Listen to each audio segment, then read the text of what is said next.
ይሄ የሎንግ ተርም የኢንቨስትመንት ኦፕሽን ስለሆነ ወርቅ በዛ ረገድ ዛሬ ኢንቨስት ባታረጉ ሳትወዱ በገዳችሁ ነገ ስጦታ ሊሰጣችሁ ይችላል። እናንተም ለስጦታ ወይም ደግሞ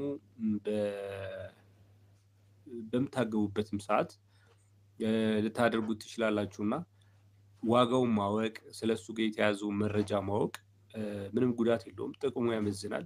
ስለዚህ በአካባቢያቸው ያለውን የወርቅ መረጃ ሰዎች ሊያጋሩንም እንዲችሉ እናንተም እኛ ጋር እንደዚህ አይነት የወርቅ መረጃ አለ፣ ስለ ወርቅ የምታውቁትን በአጠቃላይ እኔም ሁሉንም አውቄ አይደለም፣ ነገር ግን ትንሽ ያገኙትን ነገር ለእናንተ ላካፍል ብዬ ነው። እናንተም ደግሞ ከኔ በላይ ታውቃላችሁ ብዬ አስባለሁ። ቪዲዮ ላይክ እያደረጋችሁ እንዲሁም ደግሞ ያላችሁ መረጃ ሼር ብታደርጉ እኔንም ትጠቅማላችሁ።